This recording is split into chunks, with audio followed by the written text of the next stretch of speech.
Welcome to episode 38 of A Dose of Sinsanity. I am GR3, joined by Welshie and Jamokin, and it's a bit crowded in here today. We've got some special guests, and I'm going to introduce them here in a bit. You guys probably know, but to all put it together, today we have a real pansy of an admin, Subwoofer, and brain rot of an admin, Dobbs. How's it going? Pretty good. Thanks for having us on. Yeah, fantastic.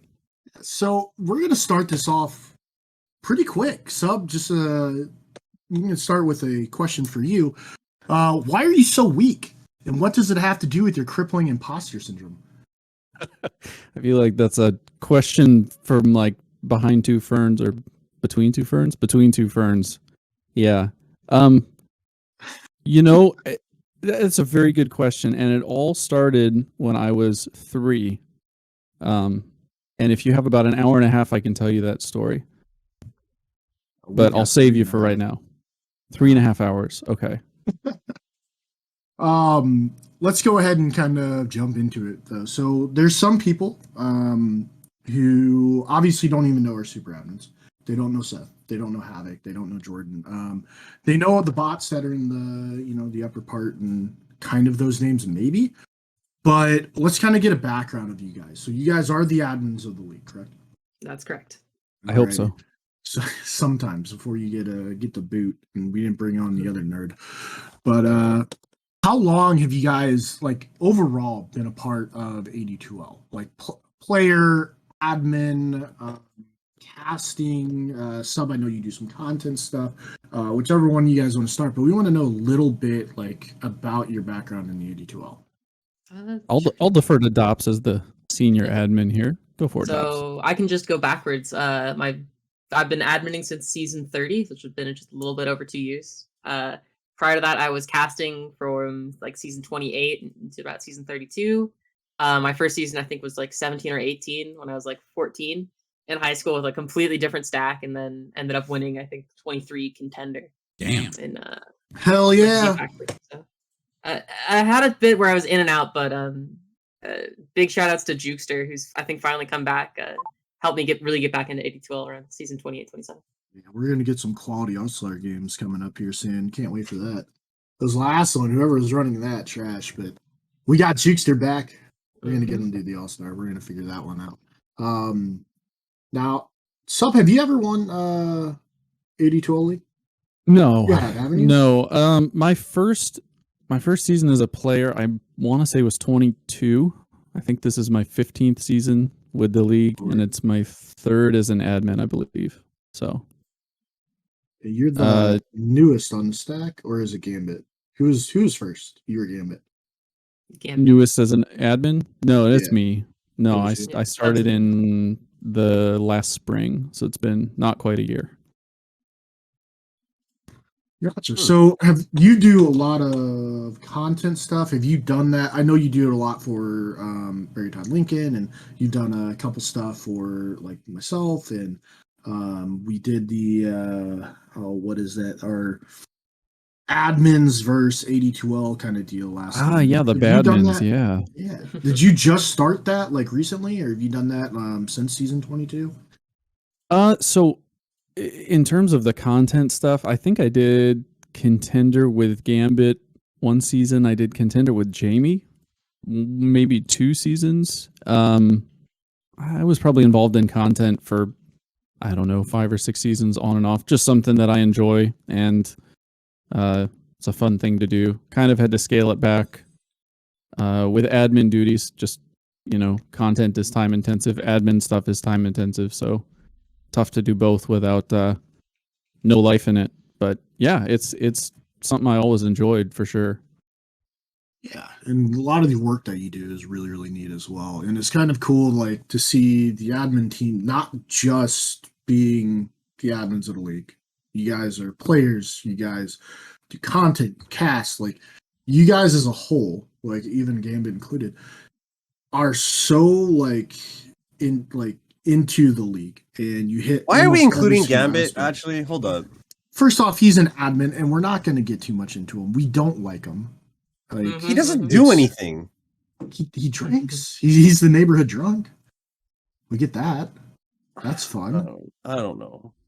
It's sus. But we just started. We just had a week 1 of 82L season 37. Yes. That's correct. Everything's kind of rolling together now. But we just had it just started up. On January 5th, we just ended the registration time. All of our preseason, I believe, to date was probably the longest off season that I can really think of, especially with like the holidays and all that stuff going on. A lot of our listeners really want to know, what all do you guys do during the off season? What does admin look like as far as you guys' responsibility when there's no games going on? Like including the preseason registration, like starting on the 5th, or just like wait, like the whole month. The of December, whole 9 yards. Give me everything. Honestly, most of December is people asking if registration's open. I get about like there's a lot of DMs from people like especially for people who are new. They don't use the ticket system at all. They just DM one of the 3 of us, and Or they're all like, 3. "Hey," or all 3, which is kind of odd sometimes. But it's mainly just like, "Hey, go to the website, do this." Once like January 5th hits, and really probably New Year's Day is when people start getting like, "Hey, is my team ready to go?" Especially a lot of teams in Champion are like, "Hey, when can we send you those Immortal pictures?" Because some of them are like, I got people asking on the 20th, "Can I send them in?" It's like, no, I need them in like day of. So it's mostly just, I mean, like herding sheep. It's just like, hey, wait, on January 5th, like everything just fits into place, but it's like very slow until then, and then it's okay. We have 3 days. Go go go go go go go. So I don't know. Yeah, If Sub has it's very much feast or famine. In the off season, there are weeks where maybe there's only like, I don't know, 2 tickets a day for 2 weeks, and then there'll be 53 tickets in a day, 5 days before the season starts or something insane like that. So it definitely ebbs and flows. Yeah, especially with the MMR screenshots. I mean, me and Jamo can definitely have experience with that within the Invitational. People want to send them immediately, and then it's just like we got to wait a little bit closer so that our information can be a bit more accurate. And then all of a sudden, you're just like 2 days of like before registration ends and things like that. You're just getting an influx of a massive amount of information and tickets and all this stuff that it's like you don't get a breather. And Yeah. it really is an absolute ridiculous amount of work. We deal with, what did we deal with last time? Jamokin 12 teams? No. Something similar to that, whatever. But you guys have, I think we counted 96 teams or thereabout. All of that is a ridiculous amount of work. And we do, here on A Dose of Sinsanity, really respect the work that you guys put in. And it really is like herding sheep in a way. You guys really have to direct people around, make sure everyone's getting into the right places. I know Welshie really liked to clear his throat there because you're a big sheep fan, aren't you, Welshie? Huge fan of sheep. You really like sheep. I do like But- it. Wonderful. We're gonna hop in here though, the meat of the entire podcast. Last podcast, season 30 or episode 37 rather. If you guys haven't checked it out, go ahead and take a gander. But we kind of came at you guys pretty hard. A lot of allegations from our side. Really, what we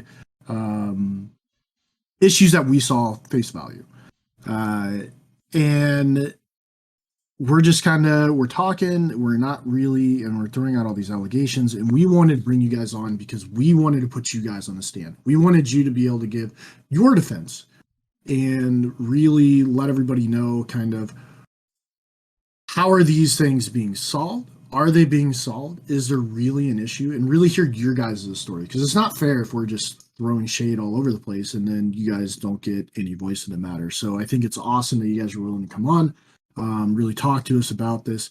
And we're, like I said, we're going to put you on the stand. And if you notice from our main screen, it's Welchie, Jamokin, and GR versus Dops and Subwoofer. And it's going to be a lot of fun. I can't wait. But Jamokin really wanted to ask the first question here, and really hop us and get us started. So why don't you go ahead and start us off, Jamokin?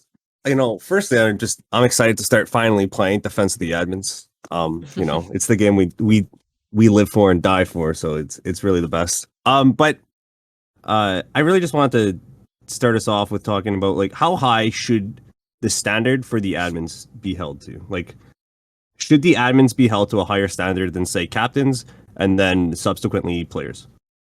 Yeah, I mean, yeah, absolutely. I think I have an idea of what you're getting about. I'm assuming it has to do with ranked games. Where I think both Sub and I kind of had a little fucky wucky on the amount that we had and how many we needed. I had 13 at the time, but I'll get into the 13 number and had to make them up. I don't know Sub's exact thing. I know he had it covered, but definitely if it's like I would do this for somebody else, I can't do that for me. Like if there's like a little exception to a rule that I'd make for like Joe Schmo, or I don't know, I just use Purple Pansy as Joe Schmo for the rest of it. Like if I would have given him a rule exception, I can't give it to myself. As for captains, we don't really hold them like as a player higher. Like if a captain's got something wrong and a player's got something wrong, we treat them the same. But we have in the past, like if a captain is just like very awful with the rules, and I'm trying to think of one. I want to say it was Baba from 1C5C a while ago. What a we said you jerk. couldn't captain. We basically said like, look, like I don't think there's anything wrong with him, but his team kept having like a lot of like very specific rule violations. Like I'm trying to remember, like toggling accounts, and I was like, look, we cannot have you captain. You can pick someone else to captain because something is just not working here. And I haven't heard anything else from 1C5C, although I don't believe they're a team right now. But we do sometimes like say you cannot captain, you have to get somebody else to like interface with the league and interface with the other captains and communicate with like stand-ins and all that. Sure. Yeah, in terms of, because Dops didn't explicitly mention this, but in terms of behind the scenes, it's definitely a balance because there is always that tendency when you're in a position of leadership that nobody knows if you aren't doing everything right behind closed doors, right? So we are very good between the three of us about keeping each other accountable. If it's a decision regarding a team that one of us is playing, or a league that one of us is playing in, or a situation that might affect one of us personally in any way, we recuse ourselves from making that decision and hand it over to the other admins. So we do make sure that there's accountability in that sense behind closed doors. In terms of the ranked requirements, that has been sort of an evolving, I would say, malleable, not even intentionally, situation that, several people have wanted more clarification on. So that is something we're moving towards. It's the second season we've done it. So I think a lot of things we're still figuring out exactly how we want to implement the language and the verbiage and the exceptions and how it's going to play out, down the line. Sure. And to kind of put a reminder in so that everyone knows our stance as, a dose of Sinsanity as a whole. The way that we view it is we put admins, super admins are the very, very highest. It's their league, they're the owners, they're the creators. The admins are very, very close to that as well. You guys are the face of the league. When you think AD2L and how it's being run, it stops Subwoofer Gambit. Then it goes into the captains because they're the how should I say, like they're the leadership of the team. Yeah. And they're the ones like the in between, or what do you call that? The They also just have planner. they also just have added responsibilities, Right. even Right. stated such in the rules. So that's kind of why we also hold them to a higher standard. Which is Right. something And I'm then interested in. then it's the players. Go ahead. Which is something I'm interested in to kind of ask both these admins is like, how do you view captains? Because I know we've talked a lot about in this podcast how we view them as like their responsibilities and things, but do you view them as essentially just over glorified secretaries, or do you feel that like they do have you mentioned you treat them equally when it comes to rule violations, but do you not feel that they should have some form of like extra responsibility or high expectation of being aware of how the league is run and being aware of what's expected of their teams, in full honesty? Yeah, you can take that stuff. I was gonna. I was going to say, and Dops will probably back me on this or add to this. If there is a situation involving any player on a team, we always go to the captain before we go to the player. So the captains we view as being ultimately responsible for communicating with their players, especially if it's something regarding the rules. Now, they don't get preferential treatment in terms of the rules, and they don't get like harsher punishments if they break the rules, but they are the first people that we contact. Now, there have been times where we brought the actual player into a ticket because maybe their captain wasn't even aware of something that was going on, and we have to sort out what's going on. But we always start with the captains as if they know what's going on and they can answer for those players on their team, or should be able to if they're, captaining competently. Okay, now when you say if they're aware of it, you mean not that they're unaware of the rule, but rather they were not aware their player was doing this, was like committing this. Yeah, Okay. and that's happened some. There are legitimate times that players have done things without the captain knowing, like toggling the account to private, and then the captain finds out, and we let the captain know, and then they address it. And maybe they weren't even aware that the player, did that. So that definitely happens on occasion. Okay, so an excerpt from the rule book, from what I'm remembering, is that captains are responsible for making sure your players are compliant with the rules.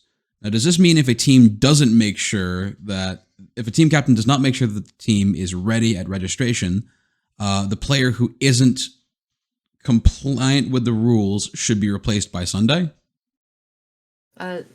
We try and do our best to guide, and it really is through the captain. Sometimes they'll ask an individual player to be brought into the ticket. It's very rare that would happen.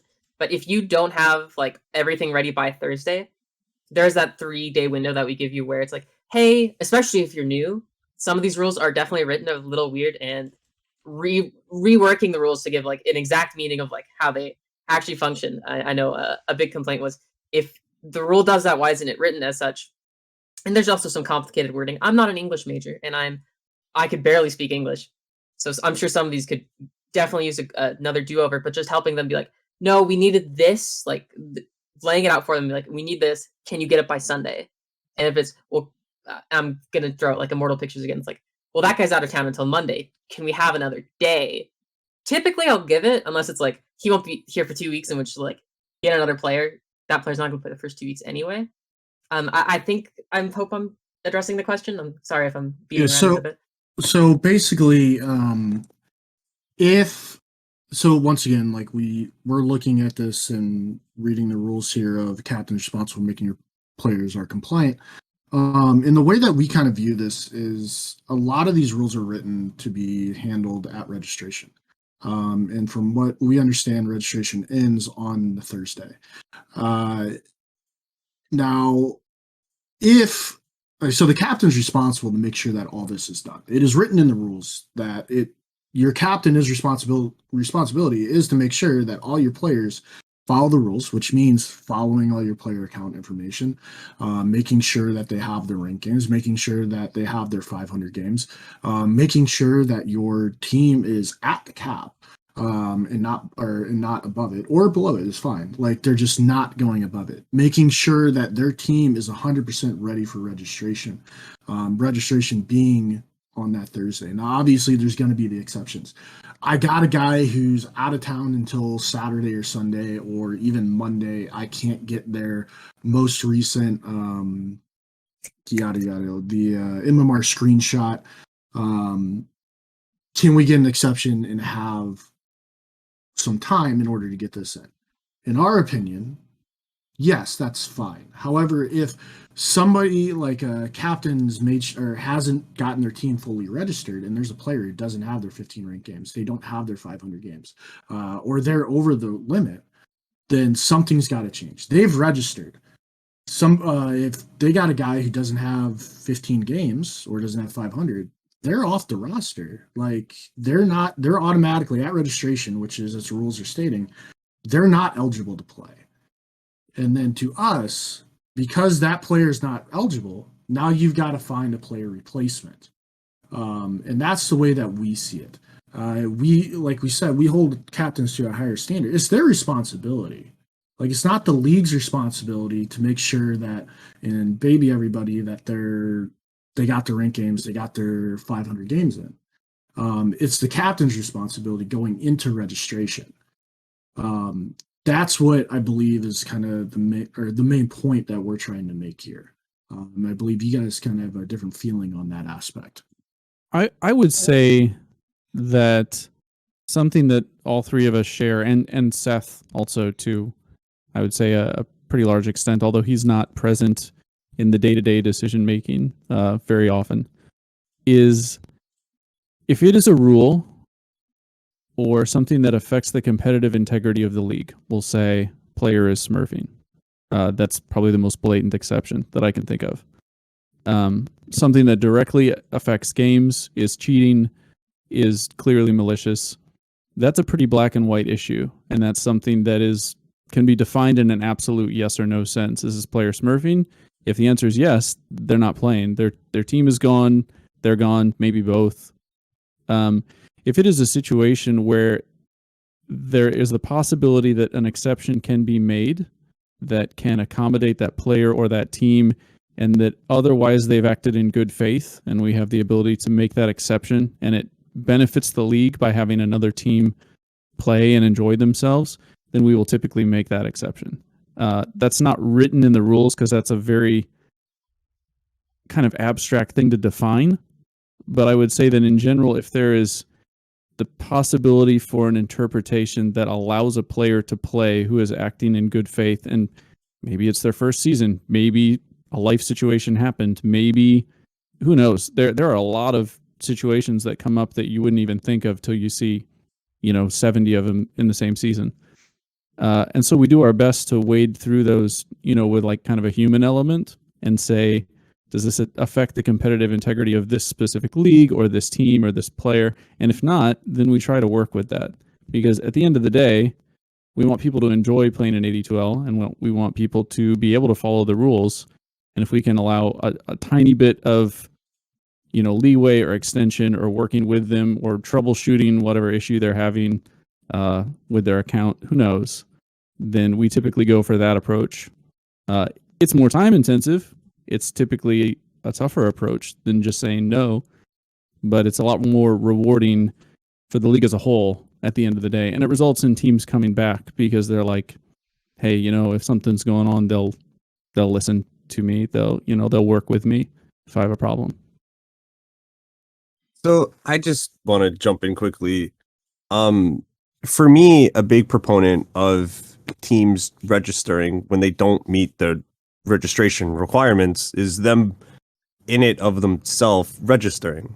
Like, these are the requirements your team must meet to register. If you don't actually meet these requirements, you should not be pushing the register button. Yeah, and then I being I able don't to disagree also with that. abuse, and then also being able to abuse, the quote unquote, I guess, the extension of the added days that goes to Sunday. An example of this would be like a team signs up with Would have been our 3 team, or 4 actually. Yeah, Exactly, like our team. yeah, but like also a team signs up with 3 players or 4 players. They don't meet the registration requirements. They shouldn't even like be allowed to have those added days because they're just abusing it. And like there's working with the teams, and there's giving like extensions for unique situations, and there's like you said, like you want like to work with people because it's going to benefit the league if we get more teams, or like especially if a league is at odd number of teams, and if I work with this team, then we can get an even number. But if there's multiple teams who aren't meeting the registration requirements, they're well aware they're abusing the added days that you're going to give them in order to extend their registration period. Technically, as things are set, somebody can sign up with one person on the roster and then still given until the Sunday in order to complete their registration. They're just still trying to find their added players. And to me, that's no different than somebody signing up late, but we don't let the late signups past like the Thursday in typically. But we will allow somebody to sign up with one player and then abuse that aspect in order to do it. That's blatantly not ready to actually play. I will definitely say regarding the no late signups thing, I originally implemented that because basically what happened is Thursday would come, and then Friday, like registration would close, and then like a couple people like, yeah, I got in, like I like missed it by 10 minutes. Can I sign up? And I'd be like, okay, yeah, sure. It's 10 minutes, whatever. This is no longer my stance. Then Friday would come and it's like, hey, I'm just a day late. And what would happen is I'd get people like next week by like Wednesday, midweek 1 coming. I know, yeah, slippery slope and all that, but I just would much rather you sign up on Thursday. You've got your foot in the door. I can talk to you. Like almost every team that's signed up with like less than 5 players almost always immediately makes a ticket and they say, hey, this is my situation. I'm still looking for players. And they tend to ask a couple things because what most of it tends to be is it's a new player who really wanted to play in the league, but they don't have friends yet. I'd say that's most of the like 1 players, although I think that's a lot less common. It's mainly 3 or 4 signing up. I need a second. I need a 5th. I need a 4th. That, and I personally encourage that. I think that's healthy for the league to like, hey, there's 3 days. There are going to be a lot of stragglers who weren't able to find a team that are especially like, hey, like free agents kind of pops off. Especially in that last week. There's a lot of signups in that last week of 82L, and a lot of people get left out. There's a lot of, like, we tried them out, they don't work, and they ended up in free agents. And it kind of, like, teams with less than 5 kind of give those players a place to go, like a home of sorts. So, personally, I think it's encouraged. As long as you've got your foot in the door, you do have those 3 days. I think that, to piggyback on that, I think that using the word abuse in this context implies that there is some sort of, like, intentional malicious intent from these players or teams. And while that may occasionally be the case, like every once in a while somebody is trying to take advantage of it in a malicious way, I would say that like 95% of the time, maybe more than that, it is either they sign up with 4 players, the 5th player ditched on them, and they're like frantically scrambling to find a 5th because something happened, or something of that nature. They're not trying to abuse anything to like gain a competitive advantage. Something life related just happened and they're doing the best they can. So if it's malicious and we can tell it's malicious and they're trying to abuse it, obviously at that point we would intervene and say, hey, you're not going to be able to play this season. That happened last season. There was a team that signed up with 5 players. They had played 3 out of 75 ranked games among the 5 of them. And they were like, hey, can we play our games between now and Sunday? And we said no. We said, you've only played 3 of them so far. This is not reasonable. You're not going to be able to do this. You haven't made like any effort to, approach this in any kind of way. You have 5 players. You didn't read the rules. You just kind of signed up. So there are definitely limits to what we will allow, but a lot of it is subjective based on people's intent and whether or not they were trying to follow the rules from the get-go or whether or not this is just a life circumstance happening to them. So some of these rules you give massive amounts of time in order to really complete. One of which, and we're probably going to bounce back to this topic bit by bit throughout this podcast, but the 15 rank games. There's a 3-month allotted deal here. And I know, Sub, you love math and you love data and things like that. So I prepared a little bit. Not a lot, so you know what I mean. But don't get excited. But don't get too excited. Calm down. I mean, just trying to pique your interest, just a little bit. Just a little bit. Okay. A little tease here. 85% of teams in the league across rather Explorer to Conqueror. After I compiled all of this stuff together, 85% of them had their rank games in. 15% did not. Now, even in just Conqueror League, because that's the league I'm most interested in, 8 people of, I believe it was 10 or 11, were only on 2 different teams, which means 2 teams clearly in that 3-month period of time did not get their allotted bit in and were allowed extended amount of time. Now, personally, to me, that's abuse to where these teams were not ready. They knew the rules. They had 3 months to get these rules in. And both teams are not new to 82L. It's part of an organization. I'm not going to say who. They're not on the stand. You guys are on the stand. But they're part of an organization that is not new to 82L. And 8 of the 10 players were not ready. And they used, and I would say abused, that extra time added between Thursday and Sunday to complete their registration. Now, they signed up and they were not ready. They used the extra time in order to gain an advantage. I shouldn't say an advantage, but allow to complete their registration. Now, is something like that fair when 85% of the league across the entire league, or rather everyone but champions, once again, was able to complete their registration on time? They did exactly what they needed to do. They made sure they were ready on that Thursday. It's like, to me, it's abuse if like you've got a few limited amount, and it's not fair to those who are working to get everything done before the season that they should. There's exceptions, like GR3 quit retirement home like an asshole and went over to PSGS, or just didn't want to play right after registration. I need a little bit of extra time. Can you please just go ahead and like give us a bit? Like, that's fine. Like, that's out of the captain's control. It's out of the team's control, and you can give them that. But when the vast majority of the league and a huge mass like were following the rules to the T, they made sure they were prepared, and only like a small percentage weren't. Like, that's something it's not an exception to me. That's not how I view it. I feel it's abuse. We're signing up clearly not ready. As a captain, I can guarantee you know that your team doesn't have their amount of games, because you can see them like right at the end try to start to get a whole bunch like in, or hit the exact 15 ranked games. Like, as a captain, like, that this is going on. To me, that's abuse. I think we both just have kind of a different perception of like what registration is.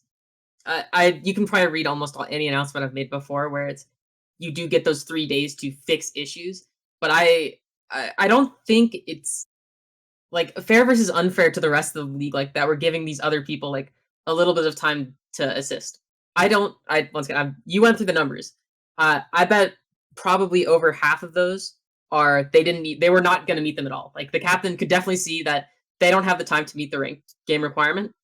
I don't know how many of those teams were given exceptions. I don't know which teams were necessarily given exceptions. I'm going to do a little. I don't know tickets. Yeah, y'all don't know tickets. A lot of times people be like, "Hey, do I have to play the 15 ranked games?" And then it'll be like, so in someone's DMs, and I'm not going to name names here, but we can figure out who isn't here. There was, I think, 3 teams I had that was like, "Oh no, we got a rank exception," and I'm like, "From who?" That was an awful moment, but a lot of, I would say over half definitely were never going to meet it. I'm going to use myself as an example. I thought that I had 15 because it's really easy when you're going up. It's like Dota buff 3 months, bam, it says 3 months, I'm good. And then all of a sudden getting fact checked, it's like, you don't have 15 stops. You need to like go finish that. It's like, oh shit. Like, for those, I feel like it's a lot easier to be like, you had 15, you definitely attempted. I think that I could definitely see where you're coming from on these people were just going to bang it out and see if they could maybe get an exception and see if they could just slide through. And that would definitely be abusive. They're like, I think we can beat them on this. But for those that play ranked games, typically we'll just take the higher if it's for like actual rank abuse, because we take all our ranks on Thursday at whenever Smallnut's able to pull the bot. Since God bless that man, that his little bot it makes life so much easier. We're not mainly entering teams, but it pulls ranks. Typically, if someone's like, I have 10 ranked games left, it's okay, we'll tire. Like, in that regard, unless it's like some really weird thing. And there's also sometimes people thinking, oh, I don't have to play ranked games on my main, which is a big problem. Yeah, we ran into that in Champion a lot this season. People playing like 430 ranked games on their alt and 4 on their main. So had to require a lot of teams to grind games out in 3 days because, like, look, we see your alt, we see you played all these games, but you have to play them on your highest badge. How is that confusing? How is that confusing? No, go ahead. I'm gonna have a hot take. You're either ignorant or stupid if that happened to you. I'll accept it. I'm sorry, but that is just the fact. However, I will say it does predominantly happen with people whose English is not not first language. Like, these are not, and we do get teams. We get a lot of teams outside of like English speaking countries where it's like their first language is Spanish. To use an example, a lot of teams. How many teams? from the Philippines. We had at least 4 teams from the Philippines last Yeah. season, so it definitely happens. We had a couple teams from Europe. Yeah. And I get a lot of flack because I type very. I'm from the South. I type very not conducive. If English is not your first language, I type in a lot of slang, and it has caused a lot of problems. And I'm trying to get better, but I do believe, especially since the ranked games requirement was written by me, that once again, this is fringe. I doubt every single team is speaking another language. I bet some of them, like, sometimes it's a mistake. It's like, I didn't have the games, but sometimes it probably is abuse 1 or 2 times. Because I don't have that mindset going in, I can't like calculate exactly how many teams it would be. I would say, yeah. In general, it is easier to come at it with the mindset that people are acting in good faith, and then make exceptions for people that are not, and come at it with the mindset that people are intentionally trying to rig the system, and then give exceptions to people that you think might be acting in good faith. In one scenario, you're basically attributing things to people's, behavior in this one situation, and kind of extrapolating that over the course of, how you think they are as a player or captain. And in the other scenario, you're just dealing with it if you have enough evidence to say, hey, they might be abusing this. This is a pattern, or, the specific way they've done this is obviously malicious.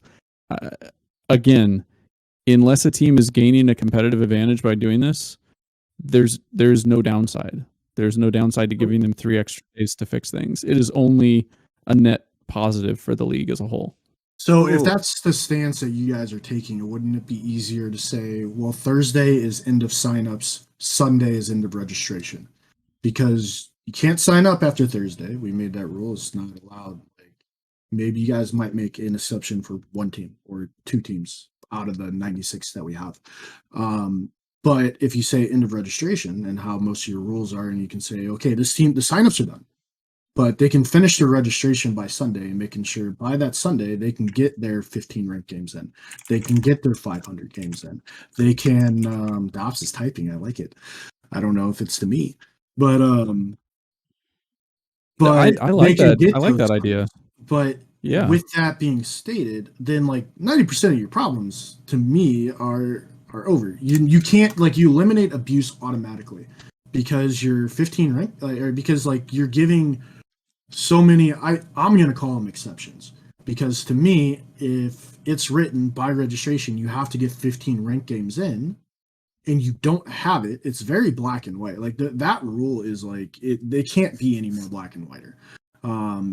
Like, it gives you the exact time period, how it even gives you the time of the day. But if you're going to allow every single team in the league to, as an exception, if that occurs to them, to wait or to go from Thursday to Sunday to get these teams in, it would make more sense to just call the damn registration Sunday and call end of signups on Thursday.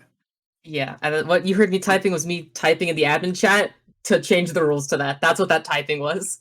Honestly, that's a great fucking idea. Just like, especially with verbiage change. Yeah, verbiage change. Yeah.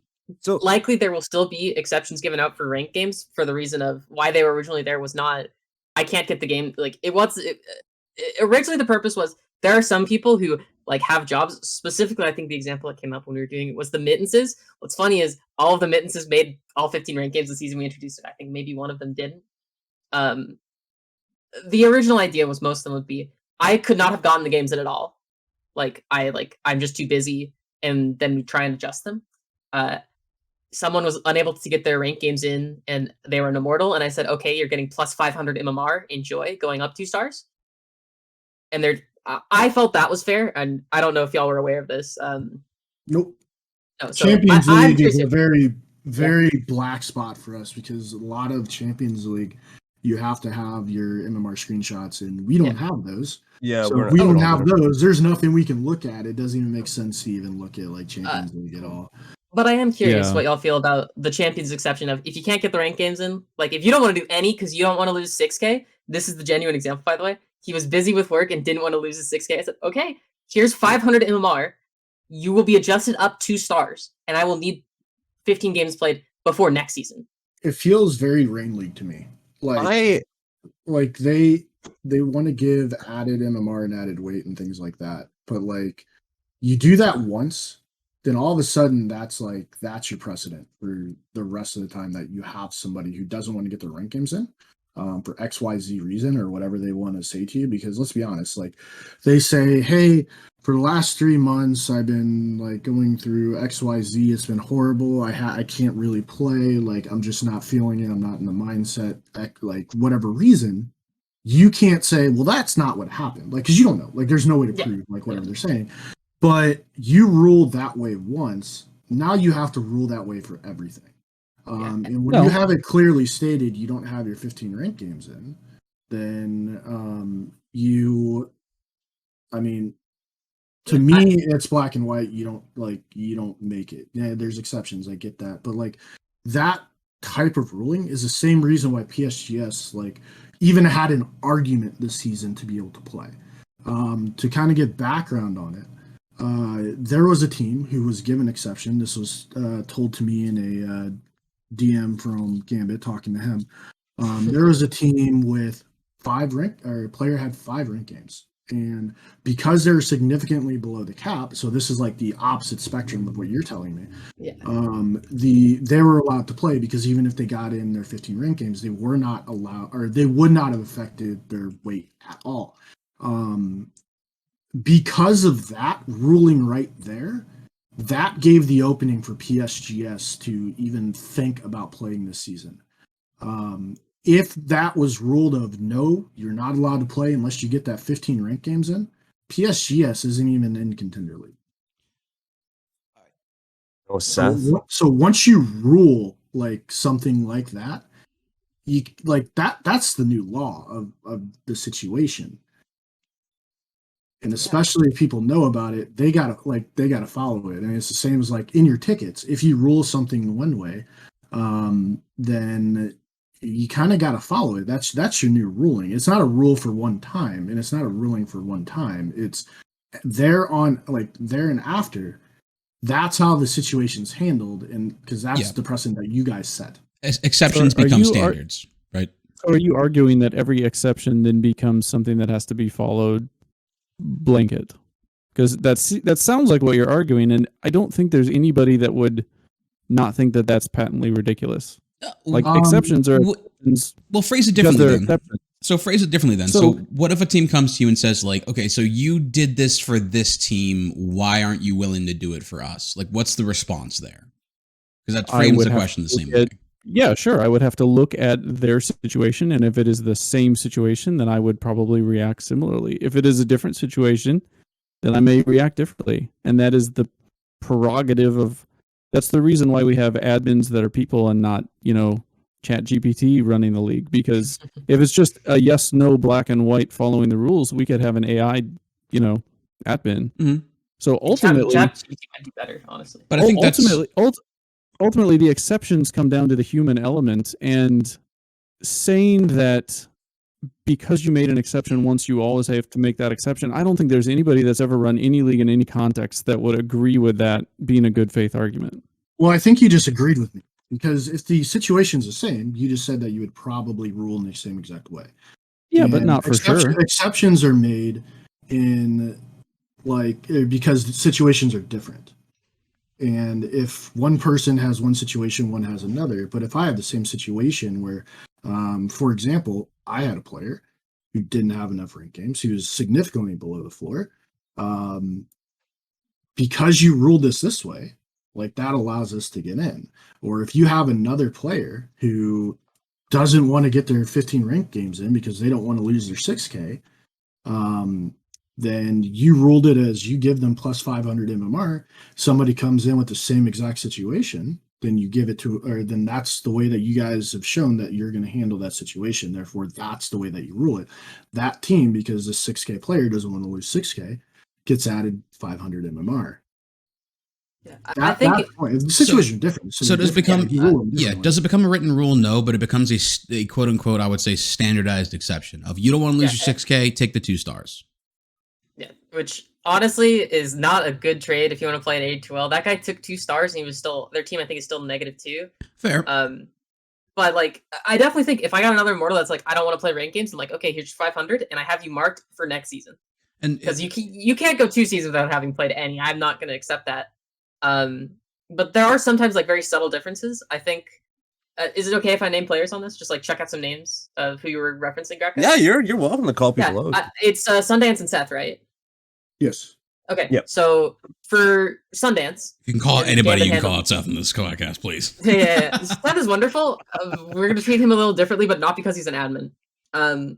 They did get treated the same. They both were given rank exceptions. Sundance is still playing games, was able to play games, but was Archon something in a Ancient 1-floor league. And Gambit basically ran the math and said, you could double down win every one of your games, and you still wouldn't make it. And that's how he got his exceptions. Like, there was no shot you could have gotten them. But he was still playing. The adjusting up is more easy when someone's playing. For Seth, he doesn't really play Dota all that much. He's off doing something else. So for someone like Seth, it would be, you get an exception, your MMR doesn't really change. Like, it depends more on, like, can you play the games, first off? And if you can play them, why aren't you? And if it's why aren't you is just, hey, I don't want to, no one on my team wants to, I have 4 players, none of us want to, you're not getting anything. It's like, you're going to have to play those out.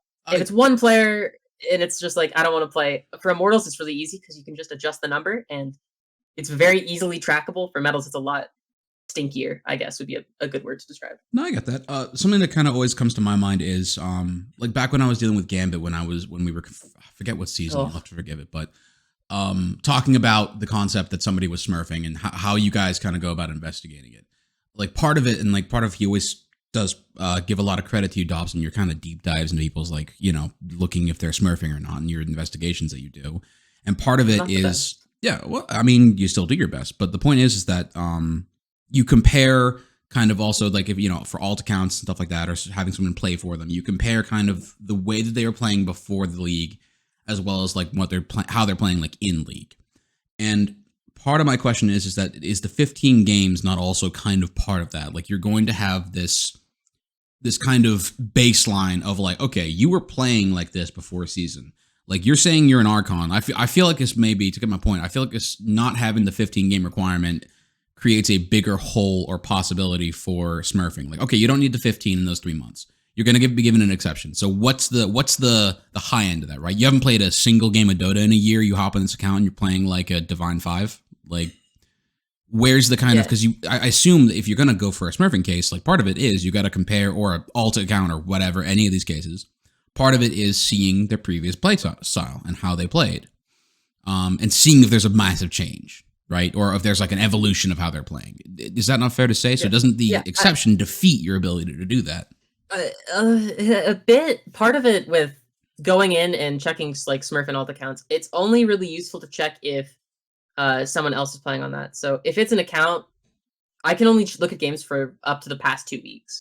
If you've gotten that Smurf account, whether or not you've played those 15 ranked games in the past 3 months, I won't even be able to check like up to 3. I can check 2 weeks. That's it. 14 days.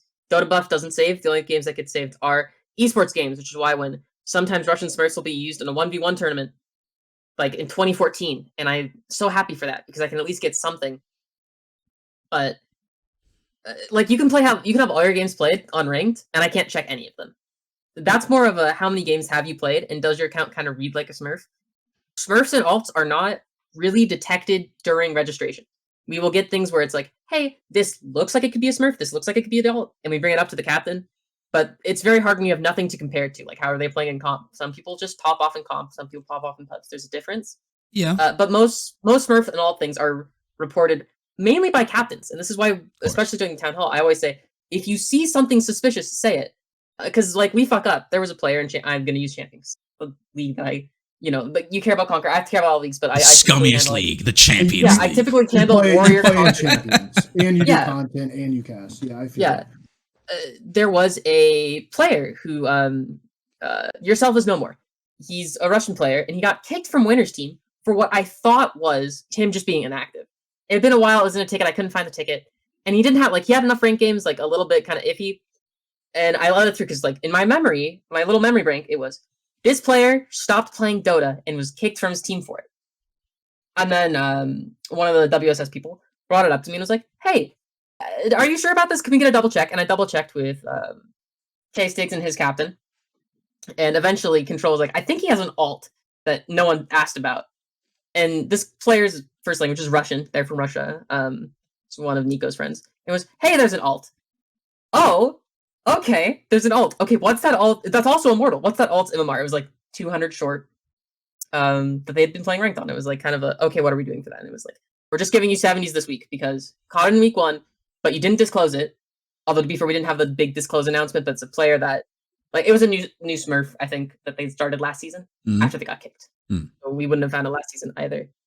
But yeah, most of our Smurf catching is people reporting it. Very few are caught during, and most of what we catch during is this a Smurf? Is this an alt from a new player? And they say, oh, I didn't know we had to report that. Let me get that out to you right now. Yeah, and I thought we were just supposed to sign up. So ignorance. Yeah, there's a lot of Smurfs and alts of ignorance. If it's an actual abuse Smurf, I'm going to use the DeHawk example. That guy had a really well hidden Smurf, and the only reason we ever got the guy was because somebody doxed him. That's why it took so long from us banning that team to us saying what actually happened. Because yeah, it's a shitty thing to do, and he got doxed, but we're not going to publicly announce anything until all the information that could be doxed was removed. Like, I'm not the best. I didn't dox a guy to figure out his Smurf. There's one guy higher than me, and I will not name names. That'll be known admin docs. Yeah, admin talk. I won't name names, but I'll tell you what happened. It's just a lot of genuine Smurf. It's not going to be found without rank games. It's going to be somebody thinks something's up, and there's a lot of captains where it's like, something's up, I'm really going to dig hard into this. No, I'm totally with that. My point of my question, I don't mean to cut you off there, is that like when you get told this, like part of the investigation, I assume, is of course, if you ask them straight up, they're like 90% of the chance if they're ill will, and of course, as you said, not everybody is. It's usually ignorance, but there are ill will cases. In those cases, they're obviously going to deny it, and the only way you can really make a decision at that point is by looking at data that's given from their Dota games. And even in Dota Buff will still show you statistics that are useful for that, right? Like, 3 months ago they were playing a bunch of position 1 and playing Arc Warden, and their average like GPM in a decent game was like 500 or like 400. Suddenly, oh, look at that, it's been less than a week ago they're playing Arc Warden, and now suddenly they're hitting a solid like 950 GPM. Something's changed there, bud. Yeah, so you can take it. Sir. I question that is the point of the baseline of the 15 games, is to establish that, not for obviously that you're going to catch things, and like you said, no, you're not expected to do a deep dive every time you go someone registers an account, but when someone calls it out, like, isn't that what some of the 15 games are for, what the 15 games are kind of for too, is looking at that. I get the question now. The point of the 15 games is to stop rank sitting, and this is a whole bunch of stuff. I think I remembered it. Do y'all know what rank sitting is? What the fuck is rank sitting? Oh, here we go, dude. I was going to say, you opened a bag of worms. What is the admin's definition of rank sitting? I'm going to give you my definition of rank sitting, and this is the correct definition. And I'm going to take you back to a time before we had averages. This was the issue. This is why we have averages, and this is why we have like the amount of rank games you have to play. There were teams, and I will admit, I was one of them. Season 23, Z Factor, I was Ancient 5, and I knew if I got past that, like, you didn't have to play rank games. Rank sitting is just, you don't play games, so you do not change your MMR. That's all it is. To sit ranked, you cannot play games. You're intentionally not playing games. The fact that we have a 15 minimum rank games requirement, the only way you can sit ranked is if you don't play ranked at all. If you get an exception, you can rank sit, but we have to, like, physically look through that. You can't play rank games and rank sit. You cannot do it. Sure you can. So you sandbag. No, you play the games, you sandbag. That's the issue. Okay. Yeah, rank sitting would be playing 0 ranked games on purpose to avoid ever changing your rank. Sandbagging is when you're trying to lose those games to lose a rank. They are different. So rank sitting, just to confirm what I hear, sorry, just really quick. So rank sitting is when you like is either not playing or just intentionally 50-50ing, sorry, like 1-for-1 loss winning. Sandbagging by definition is the physical act of losing multiple games in order to drop a rank. Yes. Am I understanding that correctly? Okay, I just want to make sure. I am sorry to say this shit's going to get quoted in the Discord, and you know that, so I want to make sure we're clear. I'm aware. You just quote it. Not by me, by everyone else. I'm not in that fucking Discord, dude. And rank sit at the same time, correct? I say I didn't hear you in the first part. Say it again. You can play ranked and be rank sitting at the same time, correct? That's what you agreed to, Sub. I don't. Yeah, potentially. Yeah. Okay. I think that's wrong. Is there this is where for people? retrospective. I think you could play a limited amount of ranked and ranks it. Like if you played 6 games or something. I think the more you play, the more obvious it's going to be if that's something you're doing intentionally.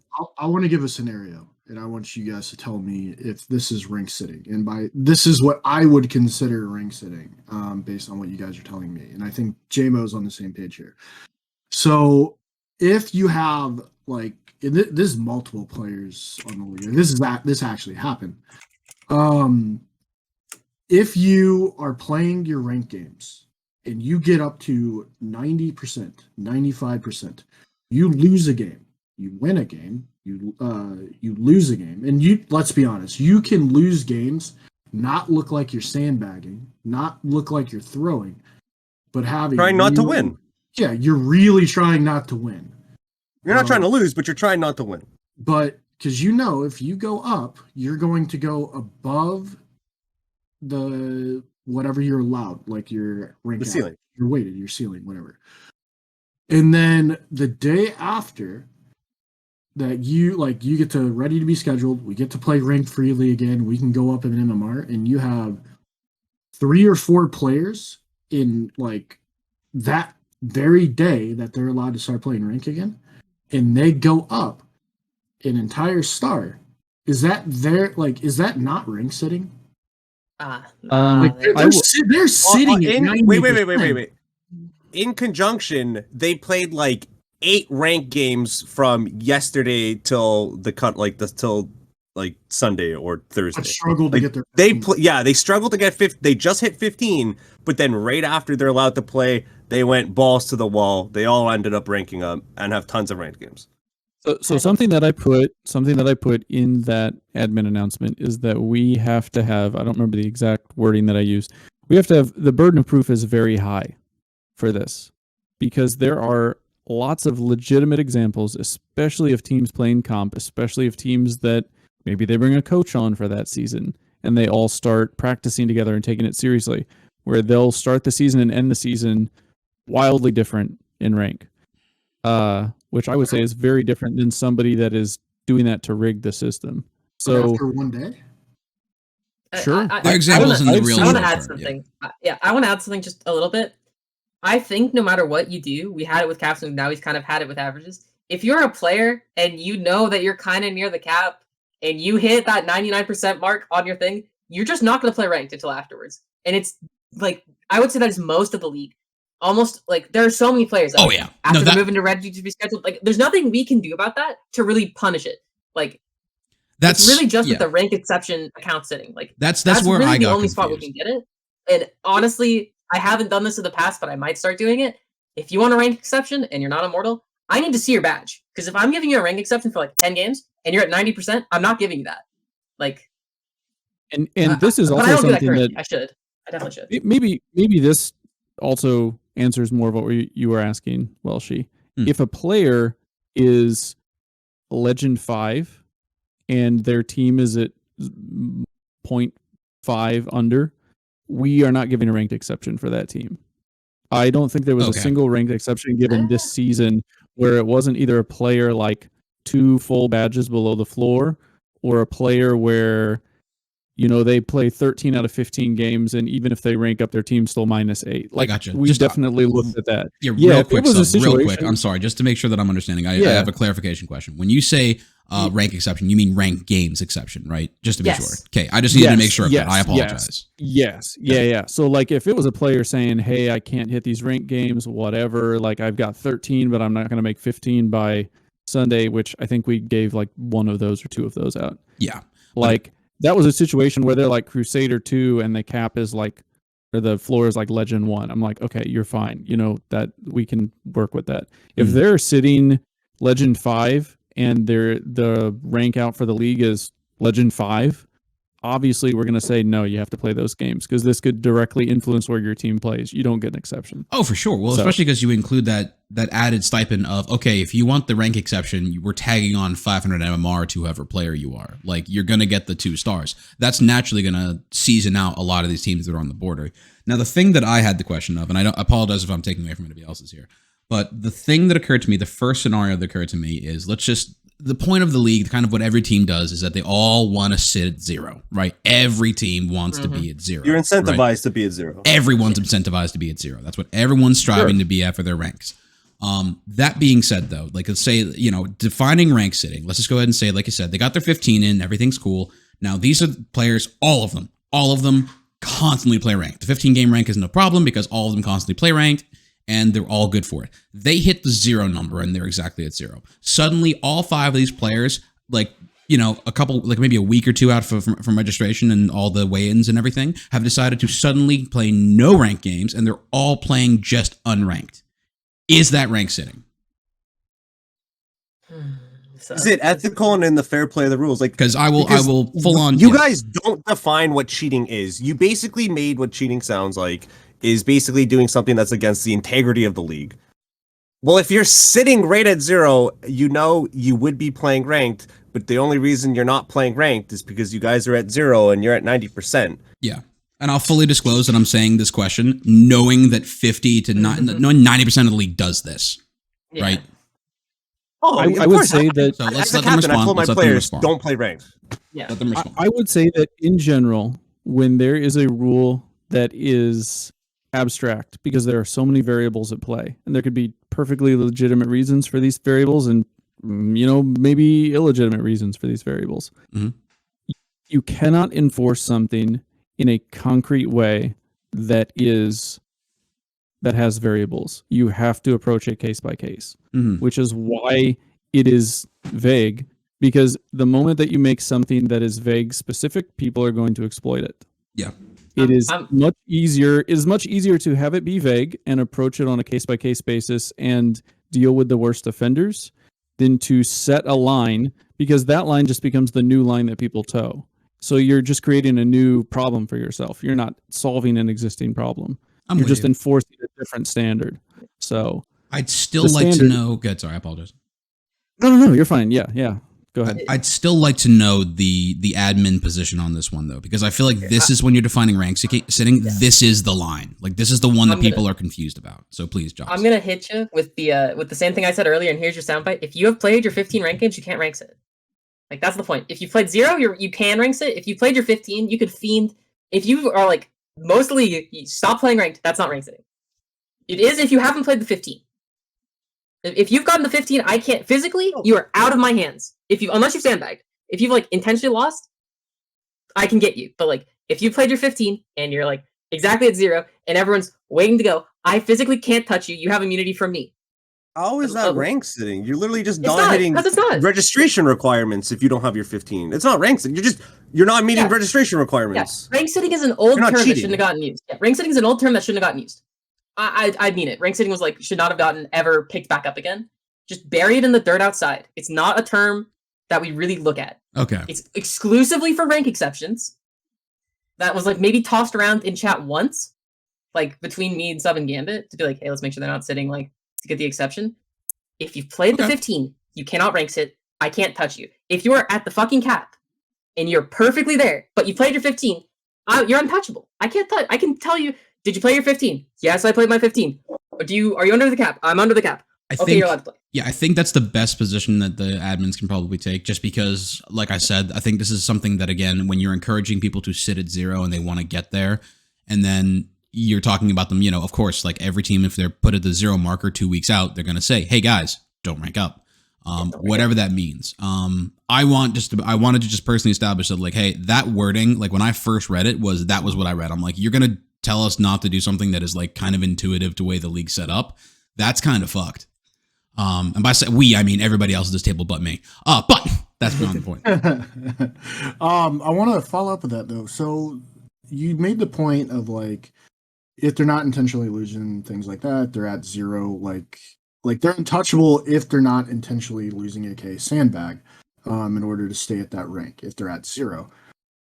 But does that mean that if they're not at 0 and they have space, then they can intentionally lose games and the league doesn't care about it? And the reason I ask is that's sandbagging nonetheless.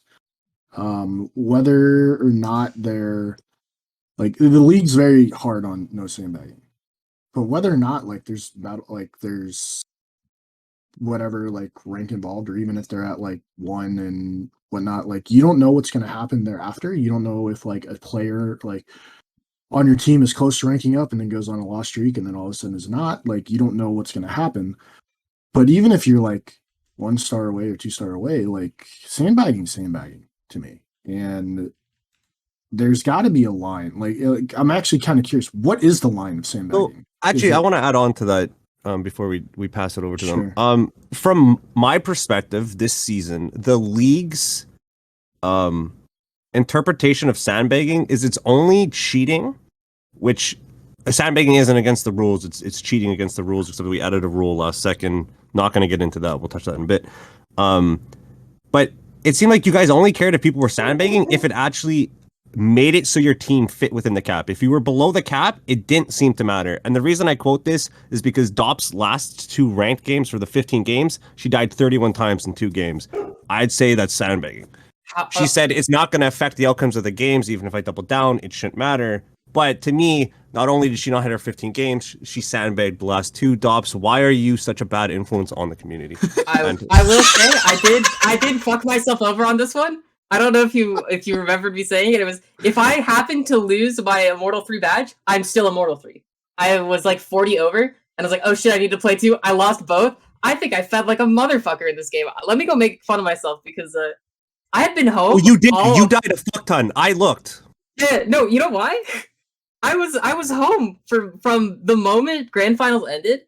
I think I went home on the 17th, and I got back like Saturday, and I was like, oh shit, I need to play these. I'm just gonna bang them out. And I was like, I realized I'm probably gonna lose both of these, so I'm just like, I'm not gonna adjust my MMR at all. Like, I lost them both. Shit. And also regarding that, I know Sub had a thing. He messaged me. I was like, let me take this one. If you don't have your rank games and you lose them and you go down a star, I don't care. I'm taking the higher. Like, the moment registration is in, I have a badge, and if somehow your badge changes before you have moved into ready to be scheduled, I'm going to give you the higher badge. Unless something really weird happened, which did happen once, where I mistakenly moved a team into ready to be scheduled. 2 other players that already made the rank games played, went up a star. I realized I fucked up, moved them out, so it like re-triggered on the bot, and I was like, I need to not like. I put a little note there, and then realized they had their games, and I fucked that one up. But personally, yeah, I felt like a motherfucker, and it's like I didn't even get to sandbag. It's like, oh shit, I lost.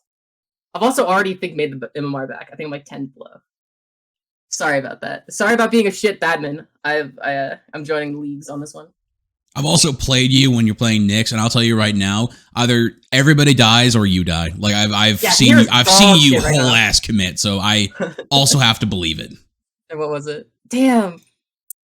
Yeah, wow, I did feel like a motherfucker. God damn, I suck. No, you played. I remember one game we played against you. It was like you went 31. 1-17 on Nyx and won. So let that be said. There is also a play style to that, and as the Welsh saying goes, if you ain't dying, you ain't trying. All right. Yes, it is. I stand by that Stole statement. that from me. I definitely died more in those 2 games than I died in the next like 5 games I played. So you tried really hard then. That's all I'm saying. Yeah. kind of going back to my like previous question, like what institutes sandbagging as punishable? Is it only if you're at 0 stars, or So we're not going to hard define who we put on watch lists and why, because the moment that we disclose what we're looking for and what triggers it is the moment that people are going to start doing things to avoid that. We're very careful the same way when we talk about players ranking out of a league during the season. We have internal checks and balances and things we look at to determine if we're going to remove a player if they hit a certain rank during the season. Like, you start Ancient 1 and you end Immortal 2. Like, there are times that we would remove a player or times we've discussed removing players. We're not going to disclose that because the moment that we disclose that, it becomes just another line that people can It's toe. just another 15 game requirement where people just do the minimum or sit right at it and don't cross it. Exactly. So the 15 games, there was even a pretty hearty debate about the 15 games initially. It kind of came down to sandbagging is something that a lot of people are concerned about, but have a really hard time defining. Like, everybody seems to have a slightly different definition of what they consider sandbagging. And while we're concerned about teams doing it to gain a competitive advantage, what is like the break-even kind of cost benefit for not too hard for some of these teams to hit without being an inconvenience, but also enough that it will make a difference if somebody is intentionally trying to avoid doing it. And so we kind of settled on 15 as, per season as being is roughly per season now, being kind of a rough barometer of, look, if you're playing 60 ranked games a year, and you're much better than your badge, it's very unlikely that you're going to stay at your badge. Just kind of a minimum barrier to entry. Now, if a team starts the season at -1 and they end the season at -16, and then all of a sudden they're playing in the lower league and they're cleaning house, we would probably have questions and or maybe not allow them to play if it seemed like something that was intentional or out of character with how they normally play. That hasn't happened yet. It's definitely something we've talked about. Like, what if the whole team did this and it wasn't even a situation where they were trying to like squeeze in under the badge for one league, but they're going to like play the long game and do it over months and then get into a different league and stomp that league. Hasn't happened yet. We definitely keep our eye on players that we think are trending that direction. But so far, I think Dota players have enough hubris that most of them don't like losing that many ranks just to win a league where they win $50. So people are a lot of times way more concerned about their individual badge than they are about winning 14 games over a 3-month period. So far that hasn't happened, but we definitely, like, if it did happen, it wouldn't be okay. But thankfully it hasn't happened yet. So I know it's kind of an answer, non-answer. No, but I appreciate that. And I agree with you that you can't reveal the exact criteria for things, right? Because again, like you just said, the moment you reveal where the line is, everyone's going to go up to it. So I'm with you on that. Speaking of lines, though, we've kind of abused the topic of making exceptions. Like, we've talked about it quite a bit here. I'm curious, is there a fine line to the amount of exceptions that you can make on a specific rule? And like, at what point is there just too many exceptions being made to a specific rule that it's either got to be thrown out the window or just really just needs to like undergo a full overhaul and just completely rewrite the shit because something went wrong? I mean, and I hate to bring up it's mainly the ranked game exception rule. Is there, just before I answer, is there any other like rules we tend to give exceptions on that that's just not sparking in my brain right now? You let teams in that didn't register on time. Yeah, That I'm was gonna a go ahead. mistake. I'm just gonna go ahead and we'll be changing a little bit of the wording for next season. I already have it in admin chat. Don't worry. No, there's definitely a line on how many a specific team can get. That line does exist. It's like if you have more than one, it's a problem. For how many times the rank game exception, it's really just we want people to play rank games so that they're not staying the same MMR, because that was the issue. Really, that was the issue. Is people are just staying the same MMR. Jamie's Legend 5 for the 4th season in a row. But I'm pretty like, but he played ranked. That man played ranked, but he played RuneScape while playing ranked, and we can't police that. But Juicy Panda the same way. Yeah, I remember pushing for the ranked game rule, or the, like playing ranked games. I was one of the main proponents of that, and he was one of the guys I was eyeing with it. I was like, never plays ranked, and he's so good. I could definitely see us rewriting it, because that a lot of these rules. I mean, like, look at the stand-in rule when we implemented averages. That rule has gotten changed almost every season until 34. Like that rule got changed every single season in a row. And I think these past 2 seasons, it's been the same, and we haven't gotten complaints about it. The rank game rule got put in, and I've gotten like not a lot of like. I don't want to get rid of it. I think it's better to have it in its current form than it is to remove it. But I'd like, and so that's something we really brought up at Town Hall. I should probably bring that up and maybe just ask feedback. Hopefully, if you're watching this video now, like, comment, and subscribe, because engagement. This guy does great fucking content, like very healthy for the league. I'd love to see like another way that you have of rewriting it outside of you have to get it, like no exceptions. Glad you asked. Yeah, me too. Me and Jamoken were actually having Yeah, dude, hit me up. Mini Town Hall. Let's go. So me and Jamoken were actually talking about this. Like, we do believe that the rank games are very healthy for the league.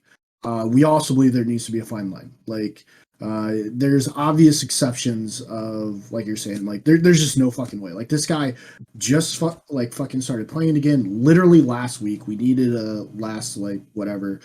He's trying to get him in. He has a busy life, just whatever. Like I get that exception, but to us, like there needs to be a fine line. But we also believe that the rank requirements should be different per league. You're not going to get to Champions League by playing like just 5 games a week. Like it's just not going to happen. Like you're not going to get like immortal by just doing it. Like these people play often and constantly, and it's not even like usually it's not even an issue even for like ancients and things like that. Like they're playing games. Like they're at least playing like anywhere between 30 to like 20 30 games a week on a decent week. Obviously there's some weeks that are going to change, but like you're getting in like 70 games a month usually. Now obviously this isn't just rank games, it's also they'll play like unrank and things like that, but I'm talking like the whole broad spectrum. Like they play games, you have to play games in order to maintain most of the ranks. Now to us, like if you go in a step process of say like Explorer needs 5 games, these dudes just don't play. Like I disagree. I'm sorry, I'm so sorry to interrupt, but the people in Explorer really do make it. I'm definitely a lot more lenient, but I think at least 10. Sure. Sorry, continue. But even then, like what we were thinking, these aren't hard fast numbers. No, we're Yes. just like stepping. Like our initial thing of just shooting the shit was Explorer 5, Voyager 10, Challenger 15, Warrior 20, Conqueror 25, Champion is 30. And something to like that. kind of go over that, 74% of the players in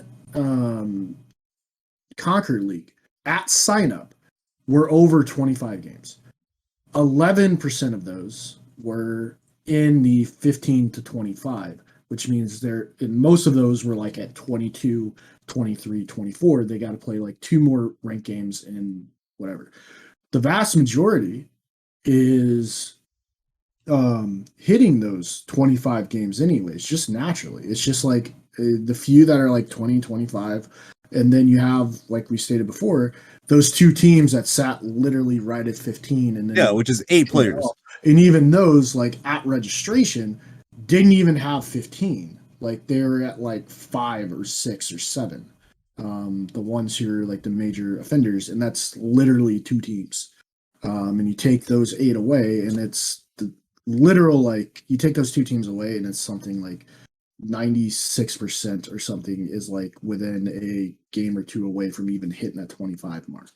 Now, if it's something where like Explorer still need to play, we want the 10 or we want the bottom cap, like Explorer, Voyager, Challenger all at 15, and then as you go up, it's fine. But like even once you get into the Champions League, like we talked about this, just us shooting the shit, where like to go up in like even the metal is 250 MMR, and when you're immortal, like based on the stars and stuff that we distributed as a league.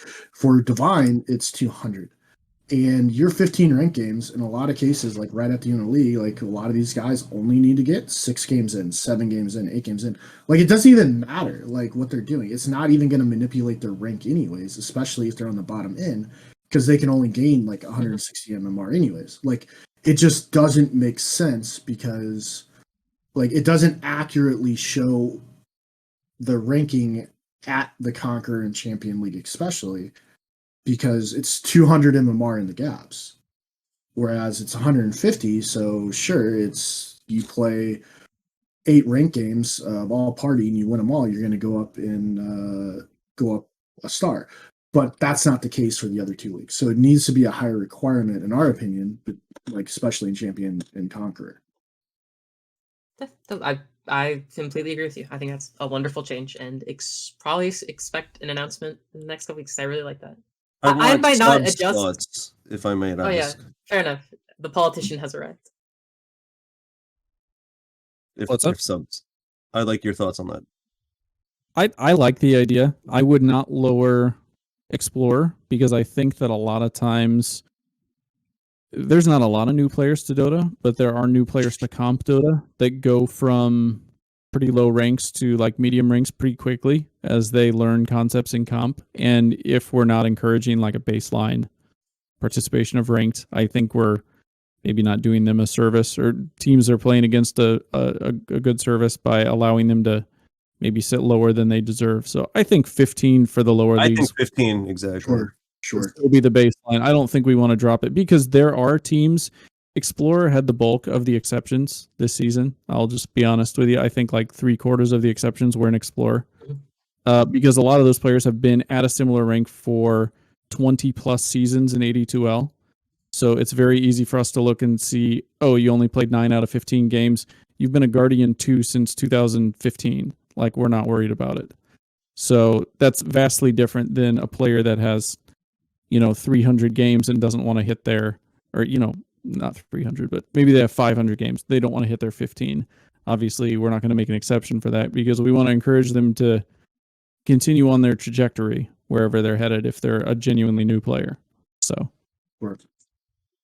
let's talk about inserting rules. And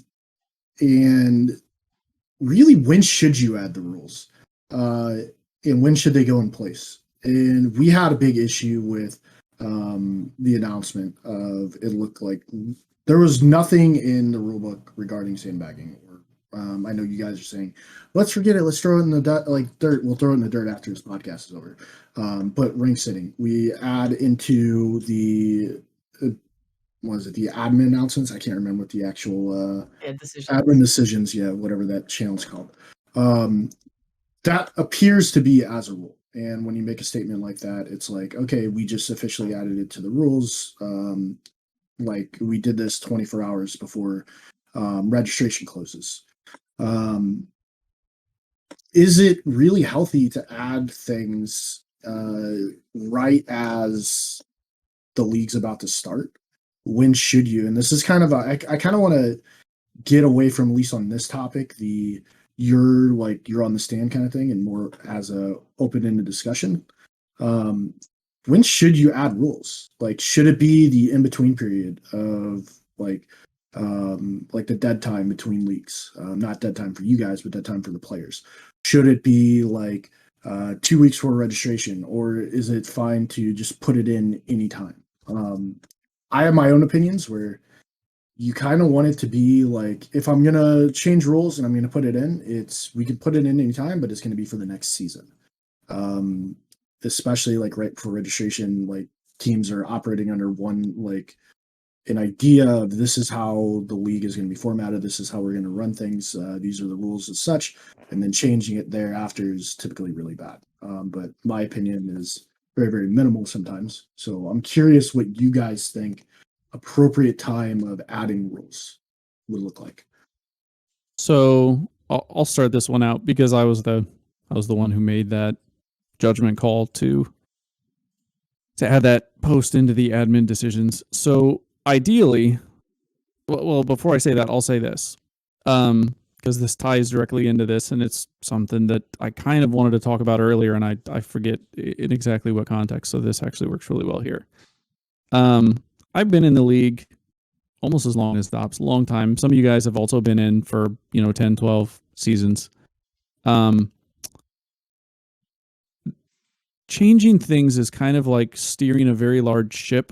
Sometimes you cannot make a whole bunch of changes overnight or the ship capsizes. Like, you have to guide things and turn them like progressively, because people don't like change in general, but also you have to prove to people why the change is good and why it's necessary. And then you also have to like A/B test things. Like, is this actually better? Do we actually want this change?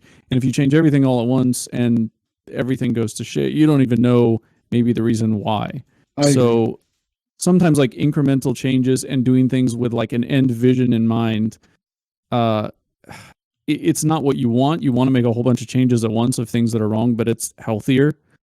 That being said, previous admins, many of whom were great admins, I don't have anything negative to say about them, like as people, except they were not always forthright with their communication or like open with the community about what was decided. There was very little public disclosure.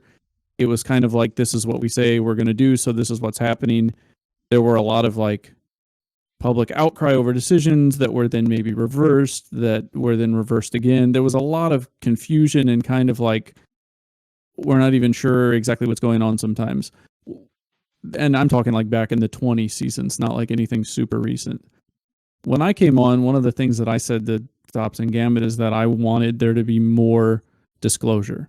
Like if there's something that needs to be addressed, we need to address it. And we need to tell people why we're addressing it. We need to be like upfront about it.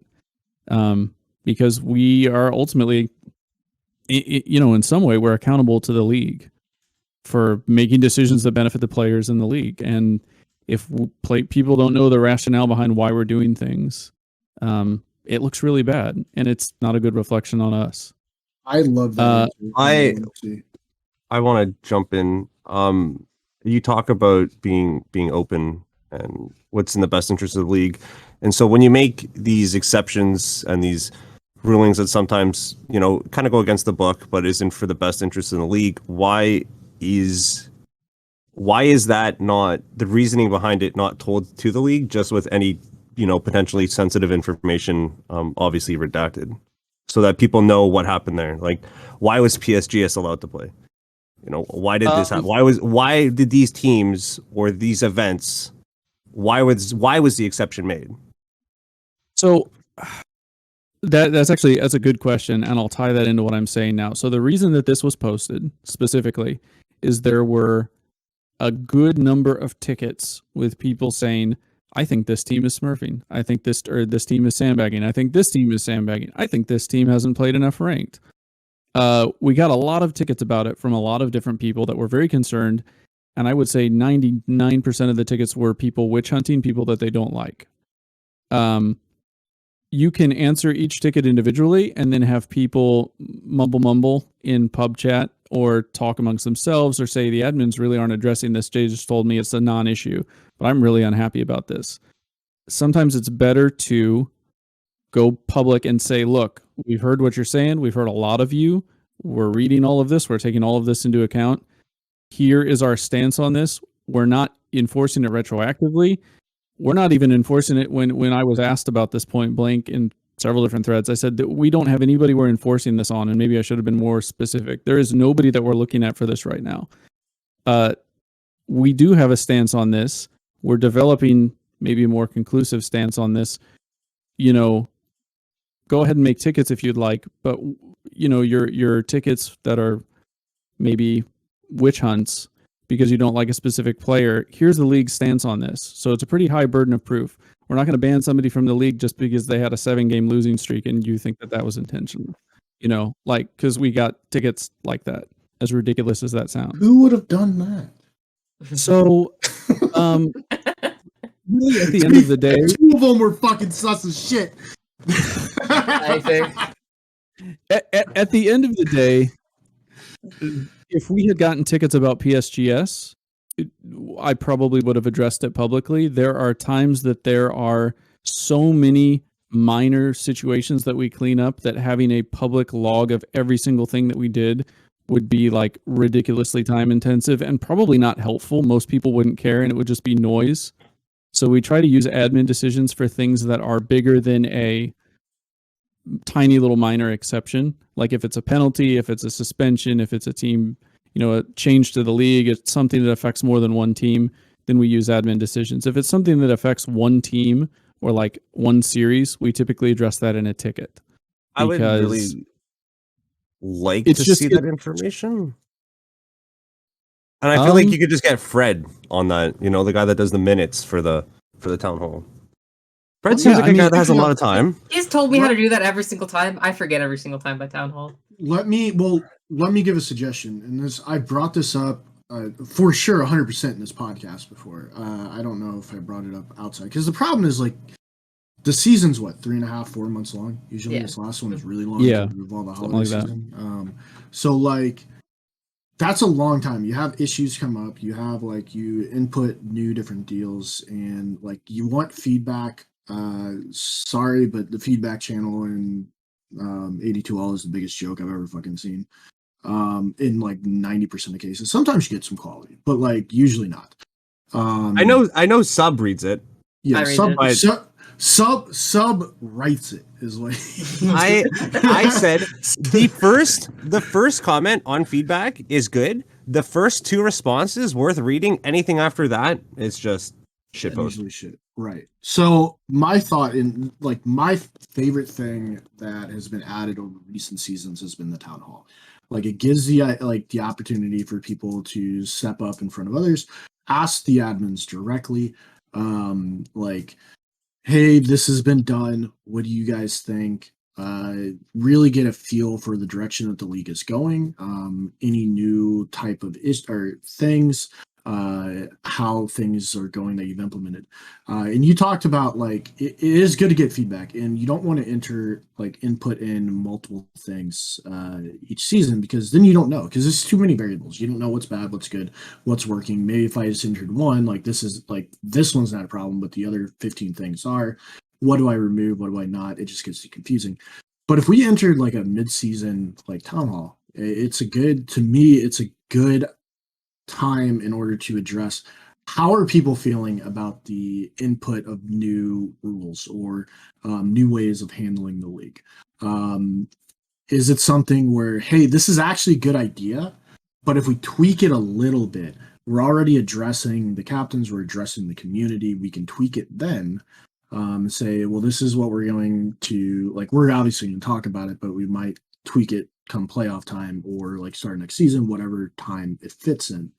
But I think like having like a mini town hall, say like right in between playoff period and the group stages, well, you guys don't call it group stages. Sub hates groups. Like regular season, we'll say. Boo Sub. But like having like a mini town hall where you're just like, hey, we're gonna get together like on the Sunday, like we're gonna cap this at an hour. Here are the topics. Like if you have questions, or even just say like, because there's not gonna be a lot of changes, just be like, hey, how's this going? If you have any feedback, things like that, maybe we're done in a half hour, maybe we're done in 45 minutes. But it's something where we put you guys on a platform, can answer stuff, and you can actually see and get legitimate feedback on changes that you made. And I feel like entering rules throughout like the season, it makes it a little bit more smoother if like you're addressing through that kind of format. Yeah, no, I agree. And I also fully admit that, maybe the way that was written in the admin decisions created questions for some people and wasn't as clear as I read it in my head. I mean, we're all guilty of that sometimes, right? Like you're like, how is this not clear? Usually. And then people have questions and they're like, oh, it's not clear. And you reread it and you're like, oh yeah, okay, I could have worded that diffdifferently. So every essay I've ever written. yeah. I mean, yeah, I fully relate to teacher that. says this is shit, they're wrong. Who is they? What do you mean, who is they? It's clear. It's clear. To go back to Jamokin, your question about exceptions. So I just read through some of the tickets because I was curious. I'm like, I wonder how I would present this in a way that was like public facing and didn't dox situations that people are in. Because many times people's exceptions, whether it's like games or when they registered or what's going on or a roster replacement exception or something like that, there's like personal stuff going on. And we're privy to information that they probably would not tell the league and that they definitely don't want us telling the league. And I think just presenting it as, well, we gave all these players exceptions. I mean, I suppose we could do that. People would say, well, why did they get exceptions if I didn't get an exception? A lot of the times I don't think I could answer that without being super disrespectful with people's trust.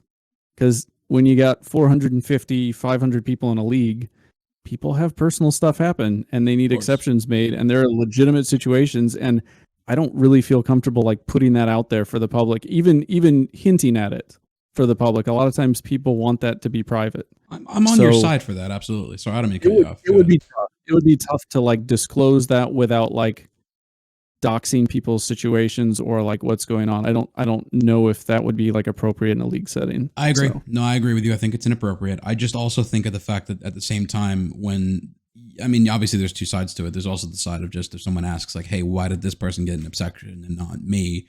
And the answer is essentially like, I'm not at liberty to tell you.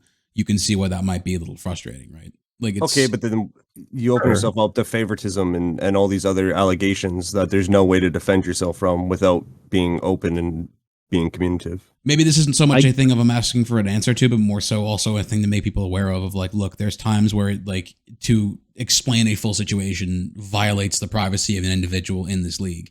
And as admins, you have to respect their privacy. I think it's a perfectly fair thing to say. And I think that. Oh, go ahead. I'm sorry. I feel like most of the time, if someone's like, why didn't I get an exception? Why did they? I can most of the time give a pretty clear example of like, just like, and here's why I didn't give it to you. Where like, this is where your situation is just different from theirs. Like, where I'm not necessarily going through like a public list and I'm like, and here's like what every one of these were it was. And here's why I didn't think your situation deserved it. Mhm. And most of the time it is you didn't ask. I'll be completely honest. Some people are like, why did they get an exception and I didn't? And the answer is you didn't need one. That tends to be like there are very few people asking why didn't I get them. It's more why did they get them, and then you can get a privacy issue. But I feel like most of the time we're pretty open about it. I've been asked in DMs a couple times. I've been asked in Yeah, I've answered a couple in general.